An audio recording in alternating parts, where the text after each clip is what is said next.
James, you talked about wanting to see what this team had when they got in the pads this week. What did they have for you? I think it's been better. I thought Sunday was really good. I thought Tuesday was really good. Sometimes I know you guys hate to hear this, but I'd like to watch the tape first. But I thought overall Sunday and Tuesday were really good. James, what have you seen from Michael Penix on film so far this season? Does he look like the same quarterback that you saw last year? Yeah, obviously a really talented guy. Can flick the ball, can throw from non-traditional platforms, is extremely accurate, especially under duress. I'm talking about looking at his whole body of work. Obviously, he's athletic. He's made some plays with his feet as well. I think he's been a big part of their success, but I would also say it's not like it's a one-man show. They proved last year, even in the last couple of years, when he gets injured, they're still able to make it work. So hats off to them. Obviously, he's had some challenging situations and injuries as well, but I do believe, that those things have made him mentally and physically tough too. James, Hakeem Beeman was one of your D-Team Players of the Week last week. What did he do? How has he kind of embraced the role that he's dealing with now? And just because it's something I think we have to ask every now and then, do you foresee him contributing this season? Yeah, I got no problem with you asking. I got no problem at all with you asking. No, he'll be unavailable. He'll be unavailable this week and this season. I think at practice, Hakeem loves football. So at practice, he's always good because he loves to play football. But he will be unavailable this week and he will be unavailable for the season.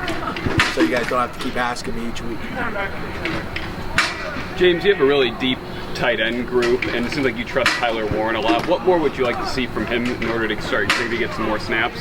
Is there something going on with the product, the amount of product that we're using in our hair right now? Is there something with you guys got going on? I see a lot more slick back. I'm jealous. I'll be honest with you. It's not like I'm not trying to be mean here. I'm jealous. I wish I could use product like that. But what was your question again? You have a deep tight end. You've got a really deep tight end group, and Tyler Warren seems like a guy you guys are trusting in big situations. Yeah. What more would you like to see from him to potentially, get some more snaps? Yeah, it's really not about Tyler. We want to rotate all three of those guys. Right now he's third on the depth chart of three really talented guys. There's not a situation that we would be uncomfortable putting Tyler in the game.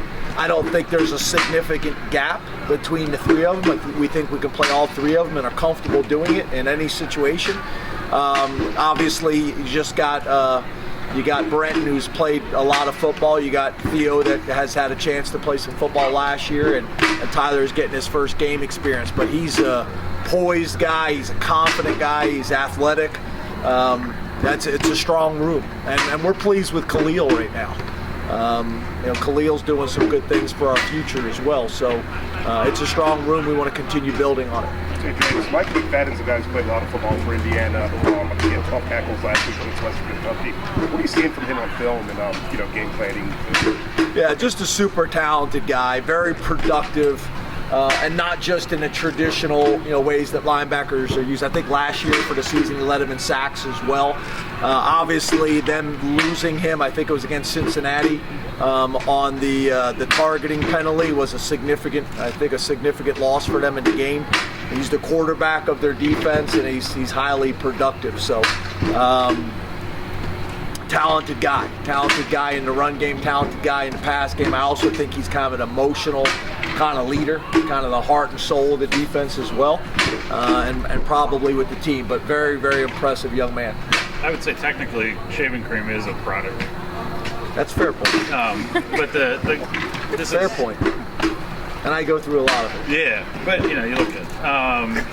You talk about downs where everyone says you're going to run, so it's 3rd and 1. Why do you have to run on 3rd and 1? I mean, what is the rule or the statistic in football that says 3rd and 1 you have to run? I mean, could you play a whole season and just throw it? What is the theology behind that? Yeah, it's having to me, balance isn't running 50% of the time. I've said this to you guys before, passing 50% of the times. It's having the ability to run when you choose to and be effective at it. I think more times than not, you'd love to be able to run it on 3rd and 1 It's also a great opportunity if you're in plus territory that you know you're going to go for. It's a great down to take a shot. So no, there's no rule that says you have to run it on 3rd and 1. But it sure does make it nice when you have the ability to do it in the low red zone or in short yardage situations like it. But there's no rule. There's no rule whatsoever. But I want to have the ability to do it, and I want Mike to have the confidence when he calls it, it's going to be executed. James, a couple of years ago we talked about the fact that early in the season it was rare for you to see a 3-down front or a 3-4 team. The first 4 teams you played based out of that. Has something changed in college football, or is there something that's changed with that is particular to help the defense in some way? No, I think it really just depends on what defensive family you come from, and what you believe in. It used to be something that was not very common. It's become more common. It's also obviously very popular in the NFL and has been for a number of years. But I would also say most of the people, kind of like our discussion we had a few weeks ago about kind of the style of offense you play, it used to be kind of West Coast or spread or whatever it may be. It's the same thing with the 3-down people. Most of the 3-down people aren't just lining up in a true odd front all the time. They're getting an even spacing as well. So I do think there's a lot of flexibility that comes from a 3-down front, especially the way people are playing it nowadays. It can be difficult because it makes it very easy to bring 5, but it also can be very easy for them to get in a situation, drop 8, and have guys dropping that are used to playing the ball in space, compared to doing it from a 4-down front. So there's a lot of value in it. There really is. It's something that we always have to work on because just like I talk about our defense getting traditional old school pro style offensive looks, we got to make sure with a 4-down defense that we get enough odd work too. James, you guys have made it pretty clear, obviously, that last week wasn't the practice week that you guys wanted at all. When you're still undefeated and you still win last week, how important is it to be able to take a message like that into a week like this when you still haven't lost the game? Yeah, you got to address it. I think I've made the statement about being able to grow and deal with issues or challenges or areas of weakness even after a win, and be able to really emphasize it and be tough about it and be critical about it to try to get it fixed. The best teams are able to do that. They're able to grow significantly through wins, not just from a confidence standpoint, but from a correction standpoint as well. And we need to be able to do that. So we've been emphasizing that the last couple of weeks. I think we have taken some strides in some areas, and we're going to need to do it again. James, earlier today we heard from Jesse and Sean about approaching you and the staff in the winter about ramping up the conditioning, making them feel more uncomfortable. That's their side of the story. I'm curious, do you recall that exchange during the offseason and them asking for more intensity? No. I mean, it may have happened. I don't remember that. I remember talking to Nelly, our sports scientist, about changing our philosophy of running more going into camp. We used to take kind of the week off before camp starts, and it really makes no sense because now their system gets shocked dramatically when camp starts, and you have an issue with soft tissue injuries and things like that. So I'm not saying that conversation didn't happen. I don't remember it.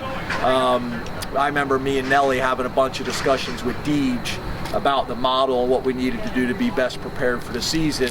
Things that we look at every off season about tweaking. There's things that I met with Ben, Ben about who handles all of our scripts, about some things in camp that I wanted to change about our bonus week structure before the Wisconsin game. We started with a bonus Wednesday, and I really wanted to start with a bonus Tuesday because Tuesdays are more normal downs. Wednesdays is 3rd down and red zone, so it doesn't make sense to start your bonus week on a Wednesday, more of a Tuesday model. So just little things like that. We're always looking back and saying, hey, this is an area, that looking back at kind of an after action, review, like the military does, kind of through every stage, and make sure you're in a good spot and you're growing and making the subtle adjustments that need to be made. James, you talked a little bit on Saturday about using the short passing game as an extension of the running game when teams are stacking the box against you. What are some of the keys to doing that well, and do you feel like you guys have done that well so far? Yeah, actually, I said that after the game, and somebody said, well, you didn't throw the receiver screens very much. And I actually think we did. I went back and watched tape again. I thought we threw it well, especially early on.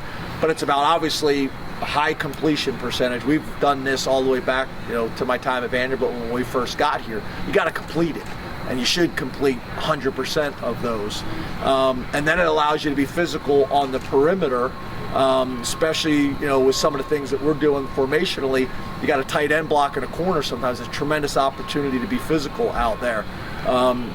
Typically you're going to be on a 2 on 1.5 or 3 on 2.5. And when I say that, a guy that's kind of split the box in the apex. But hopefully, even if you get more of a 2 on 2 look, that you can be so physical with the 1, whoever the guy who's the most dangerous to the play, and then hopefully athletically you have the ability to make the other guy miss. So that's a huge extension of the running game, but you got to be able to complete it, and you got to be able to get 4 to 5 yards, and every once in a while it turns into an explosive play. James, offensive line wise, I know I'm asking you another offensive line question, but how important is it just for these guys to get acclimated to a new running scheme? I know with Coach Yersich, totally different running scheme than the one that you all ran last year, but how long do you feel like it takes them to acclimate to that throughout the season? Yeah, again, I don't know if I would describe it as totally different. We probably were a little bit more of the 12 personnel, inside zone, cram zone, however you want to describe it, duo. But we're still kind of doing those. Maybe a little less 12 personnel, a little bit more spread. But yeah, I don't really see that as being the issue. I think we have to be a little bit more physical. I think we got to play with a little bit more of an edge. I think we got to play to the echo of the whistle. I think we got to make sure that our pad level and our hat placement is correct. And I mean that about our tight ends as well. And I also think our running backs. There's going to be some times where it's not a clean hole. And you got to be able to lower your shoulder and run somebody over and get a dirty 4 yards. And I think the more body blows that you throw like that through a game, the explosive plays will come. But we got to be willing to stick our foot in the ground and get downhill as a runner and run people over. And we got to be able to be physical and finish blocks and make sure that we're doing a great job with our double teams. I think what Wisconsin did early on, where they were running the linebackers so aggressively through, that obviously it's difficult to stay on the double teams long because they're coming down so fast. So there's a fine line in that, and I think obviously that has a kind of a hangover effect, but we want to do a great job with the down linemen, stay on the double teams as long as we possibly can, but not in a situation where we're going to allow free runners. Thank you, Coach. Thanks, guys. Thank you. Thanks.